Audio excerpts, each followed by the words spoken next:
Hello friends, मैं हूं राहुल कुमार। आज की इस वीडियो में बीएसएससी सेकंड इंटर लेवल के बारे में बताने वाले हैं, क्योंकि एक बहुत ही उड़ता-उड़ता न्यूज़ आया हुआ है, ठीक है? कि एग्ज़ाम ऑफलाइन होगा या ऑनलाइन, एग्ज़ाम कब होगा, इसके रिगार्डिंग में। इसलिए वीडियो में अंत तक बने रहना।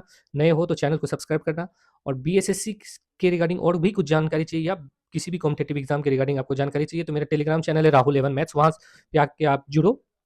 और कुछ आपको लगता है तो आप डायरेक्टली भी मैसेज कर सकते हो, ठीक है? तो चलो वीडियो स्टार्ट करते हैं। सबसे पहले एक सबसे इंपॉर्टेंट न्यूज़ जो है, जो कि हमको भी मिला, बहुत सारे लोगों ने कमेंट किया, बहुत सारे लोगों ने पूछा भी और बताया भी कि एग्ज़ाम का जो पैटर्न है, पहले जो हम लोगों को पता चला था कि ऑनलाइन होगा, तो वो अब ऑफलाइन की ओर झुकता जा रहा है, कि एग्ज़ाम होने का चांसेस जो है वो ऑफलाइन है ही होने वाला है, ऐसा अभी न्यूज़ आ रहा है, ठीक है? बाकी बात 10 से 20 दिन में आपको पता चल जाएगा कि एग्ज़ाम का क्या प्रोसेस होने वाला है। क्यों ऑफलाइन की ओर झुका जा रहा है? क्योंकि सबसे मेन इंपॉर्टेंट चीज़ है कि अभी तक टेंडर चूज़ नहीं किया गया है बीएसएससी के द्वारा।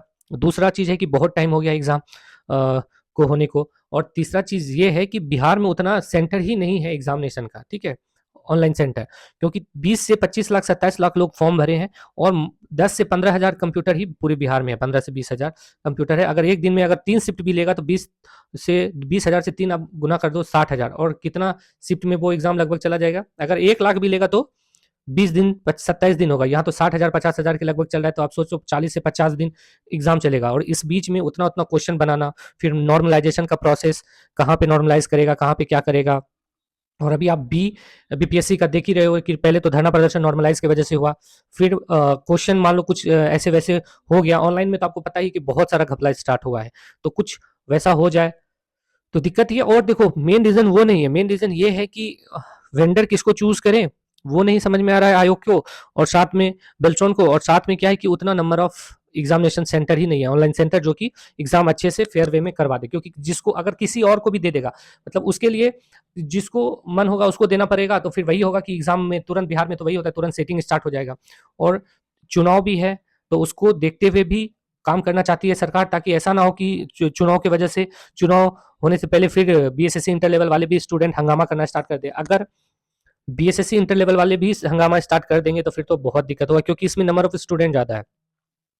और देखो, एग्जाम जैसे बहुत सारे लोग पूछ रहे हैं कि एग्जाम कब होगा, तो एग्जाम का जो लगभग नोटिफिकेशन ऐसे आयोग ऑफिस जाने के बाद पता चला कि 15 से 20 दिन के अंदर सारा कुछ आ जाएगा। वो इसलिए इसको करेगा क्योंकि अगर जल्द से जल्द नोटिस नहीं जारी करेगा, अभी देखो जो ये सेकंड इंटर लेवल का जो ताती तत्वा कास्ट का जो भी नोटिस जारी किया है, वो ये चाहता तो पहले भी कर देता, क्योंकि बिहार पुलिस के लिए ये पहले ये सारा चीज कर चुका है, सबका एनसीएल या ओबीसी सर्टिफिकेट ये सब करवा चुका है। लेकिन इसके लिए बचा के रखा था, क्योंकि इसको लंबा खींचना ही था, बीएसएससी इंटर लेवल को लंबा उसको खींचना ही था, इसलिए इसके लिए ये वाला प्रोसेस बचा के रखा था। ये अभी नहीं नोटिस आता, ये कुछ दिन के बाद आता नोटिस, लेकिन अभी आने का एक ही कारण है कि बीपीएससी का जो हंगामा हो रहा है, ऐसा ना हो कि बिहार, क्योंकि बहुत सारे टीचर बीएसएससी इंटर लेवल वाले के लिए भी बोल रहे हैं कि उसके लिए भी आवाज उठाना पड़ेगा, तो ये सब ध्यान को रखते हुए ताती तत्वा वाला नोटिस लाया गया। और अभी अगर बीपीएससी का थोड़ा दिन और अगर चल गया, तो कुछ दिन के बाद आपको 15 से 20 दिन के अंदर बिहार एसएससी का भी नोटिस आपको जारी कर दिया जाएगा। लगभग फेब से मार्च के बीच में चांसेस ज्यादा है ऑफलाइन एग्जाम होने का। कारण यह है कि देखो, अभी सारा शेड्यूल रेलवे का बना हुआ है, अभी आरपीएफ कांस्टेबल का भी लगभग एग्जामिनेशन का डेट दे ही दिया, फिर उसके बाद ग्रेजुएट लेवल है, फिर बीच में सीजीएल है, तो इस तरह से पूरा बिहार एसएससी के जो आयोग है वो घिर चुके हैं। उनको खुद समझ में नहीं आ रहा है कि कब एग्जाम लिया जाए या नहीं लिया जाए, ऑफलाइन लिया जाए या ऑनलाइन ऑनलाइन लिया जाए, ठीक है? तो आप लोग एक चीज दिमाग में लेके चलो, सबकी एग्जामिनेशन का भी ये भी चल रहा है कि ऑफलाइन हो, ठीक है? अंदर से ही न्यूज आया, ऐसा मत समझना कि ऐसे ही बोल रहे, लेकिन अंदर से ही न्यूज आया। अब बात करते हैं कि आपकी तैयारी, जैसे बहुत सारे लोग पूछ रहे हैं कि कब तक एग्जाम होगा, तो मैक्सिमम आप एग्जामिनेशन को जो है मार्च तक लेके चलो, कि मार्च तक आपका एग्जाम कंडक्ट हो जाएगा, तो उसके अकॉर्डिंग ही पढ़ो। अगर आप अभी रेलवे का पढ़ रहे हो, ठीक है, तो बीएसएससी को नेग्लेक्ट मत करना। बिहार जीके, बिहार का जो जीके है, बिहार का जीके का जो बुक है, उसको जरूर पढ़ा करो, 1 घंटा 1.5 घंटा डेली पढ़ो। और बाकी बात जो रेलवे के लिए आप लोग पढ़ रहे हो, मैथ, रीजनिंग और जीके जीएस, तो वो तो काम आएगा ही इसमें, क्योंकि लगभग जो क्वेश्चन अब बिहार पुलिस ले लो या बिहार का सीजीएल ले लो, उसमें जितना भी क्वेश्चन पूछता है, अगर कोई बंदा रेलवे का बहुत अच्छे से तैयारी कर रहा है, मैथ्स और रीजनिंग जिसका सही है, तो जीके जीएस तो टोटली बिहार का सारा क्वेश्चन रहता ही है रेलवे से रिगार्डिंग, ठीक है? तो वो तो आपका तैयारी हो रहा है, लेकिन एक चीज अलग कर देता है, ये 10 से 15 क्वेश्चन जो बिहार से रिलेटेड पूछ देगा, कुछ बिहार का क्वेश्चन, कुछ बिहार का जीके, तो वो हमको थोड़ा सा पीछे करता है। तो आप कोशिश करना 1 घंटा बिहार वो वीडियो में टैग कर देंगे, बिहार सामान्य विज्ञान करके बुक है, वो बुक आप खरीद लेना, उसको कोशिश करना धीरे धीरे पढ़ने का और ऑब्जेक्टिव क्वेश्चन उससे बनाने का, ताकि आपको जो अपकमिंग एग्जाम है बीएसएससी इंटर लेवल जो कि मार्च तक में हो जाएगा, उसमें आप कर सको। ठीक है, इसलिए अभी आप ये मत सोचना कि ये एग्जाम ऑनलाइन ही होने वाला है, ऐसा भी बात चल रहा है कि ऑफलाइन भी हो सकता है, क्योंकि एग्जामिनेशन सेंटर दिक्कत कर रहा है। अभी ऑफलाइन एग्जाम लेगा, जैसे अभी बी बोल सकते हो बीपीएससी में लगभग 913 सेंटर था। ठीक है, एक सेंटर में मान लो 100-200 लोग भी रहेंगे तो कितना एक शिफ्ट में कितना एग्जाम हो जाएगा। उसी तरह से बिहार एसएससी के लिए लगभग 1 से 2000 सेंटर बुक किया जाएगा, 2000-3000 सेंटर एक दिन में कोशिश किया जाएगा कि 50 से 60 हजार 70 हजार लोगों का एग्जाम हो सके, या लाख लोगों का भी एग्जाम हो सके, वैसा सेंटर को लिया जाएगा। ठीक है, तो एक दिन में उतना हो जाएगा तो लगभग 20 से 25 दिन में एग्जाम खत्म हो जाएगा, फिर नॉर्मलाइजेशन होने में ज्यादा दिक्कत नहीं होगा। ठीक है, तो आप लोगों को करना क्या है कि इस बीच में आपको तैयारी अच्छे से करना है, एकदम मस्त तरीके से पढ़ते रहना है। अगर आप रेलवे की भी तैयारी कर रहे हो तो रेलवे के अकॉर्डिंग चलो, रेलवे का मैथ पढ़ो जो कि आपको बीएसएससी में काम आएगा, रेलवे का साइंस पढ़ो जो कि आपको बीएसएससी में काम आएगा, रेलवे का जीके पढ़ो जो कि बीएसएससी में काम आएगा, रीजनिंग पढ़ो जो कि बीएसएससी में काम आएगा।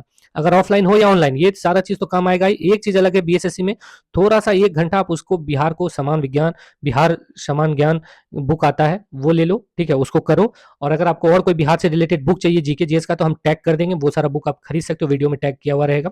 बहुत सारा बुक किरण प्रकाशन ने निकाली है, बिहार ऑल एग्जाम करके जीके का, अभी तक जो भी बिहार में एग्जाम हुआ है उससे रिलेटेड है। ठीक है, तो वो करो। और एक करंट का बुक जरूर पढ़ो 2024 का, वो भी टैग कर देंगे वीडियो में, वो आप खरीद लें। उससे फायदा क्या होगा कि करंट अगर अभी से पढ़ते रहोगे तो अगर रेलवे या बिहार में किसी में तो उससे करंट लड़ेगा ही लड़ेगा, जो कि आपके लिए बहुत ही बेहतर रहेगा। ठीक, तो आपको जो है उसके अकॉर्डिंग ही चलना है, साथ लेके चलना है। ऐसा नहीं कि बिहार को छोड़ देना है और रेलवे को पकड़े रहना है। हम हमेशा से हर एक वीडियो में बता रहे हैं कि बिहार का नौकरी लेना आपके लिए आसान रहेगा, और रिगार्डिंग सेंट्रल का, रेलवे का। क्यों? क्योंकि हमेशा बोल रहे हैं कि रेलवे का जो भी वैकेंसी है ऑल ओवर इंडिया है, वो लगभग 11 से 12 हजार है, जो कि बिहार में सिर्फ 13,000 सीट निकला है। ठीक है, और आपको हमेशा बोल रहे हैं कि बिहार में जो 13,000 निकला है उसमें से कितना लोगों का भी बीपीएससी टीचर में हो गया, कितने लोगों का बीपीएससी बिहार एसआई में हो गया है, सीजीएल में हो गया है, फिर सेंट्रल लेवल के सीजीएल में हो जाएगा। तो इसके लिए बिहार एसएससी के लिए बहुत सारा सीट और बहुत सारा जो मेरिटोरियस है वो धीरे धीरे आपके लिए छट चुका है। और ऐसा नहीं कि आप मेरिटोरियस नहीं हो, लेकिन आप उस एग्जाम में नहीं गए, तो इसके वजह से अभी आपको पहले की तरह कम ताकत लगाना पड़ेगा। और देखो, कट ऑफ भी आप लोग बार बार पूछोगे कट ऑफ क्या जाएगा, तो देखो जो जेन्युइन कट ऑफ है 150 में 100 क्वेश्चन अगर आपका सही हो रहा है जनरल कैटेगरी से 100-105, तो आपका सिलेक्शन एकदम आराम से होगा। मस्त तरीके से पढ़ते जाओ, रीजनिंग को खाली नेग्लेक्ट करके मत चलना। 50 मार्क्स का, अगर रीजनिंग में 40 प्लस आपका मार्क्स आ जाएगा तो आपको सिलेक्शन से कोई नहीं रोक सकता। फिर चाहे गर्ल्स कैंडिडेट हो या बॉयज कैंडिडेट हो, रीजनिंग को बहुत अच्छे से करके जाना। किसी भी एग्जाम में, ऐसे सेंट्रल के एग्जाम में क्या है, रेलवे के एग्जाम में गर्ल्स कैंडिडेट के लिए बोल रहे हैं, आपको उसमें उतना छूट नहीं मिलेगा जितना कि बिहार एग्जाम में मिलेगा। ठीक है, बिहार एग्जाम के लिए जैसे रिजर्व सीट है उतना सीट उसमें नहीं रहता, तो आप बिहार के लिए ज्यादा फोकस करो, क्योंकि बिहार में कम मार्क्स में आपका सिलेक्शन हो जाएगा, लेकिन उधर थोड़ा सा मुश्किल है। ठीक है, तो इसलिए आप करो अच्छे से, और जितने अच्छे से करोगे उतना आपको फायदा होगा, सिलेक्शन होने का चांस ज्यादा है, आपके स्टेट में आपको नौकरी मिलेगा। बाहर जब जाओगे तो बहुत दिक्कत होता है। ठीक है, इसलिए आप तैयारी उसी ढंग से करना।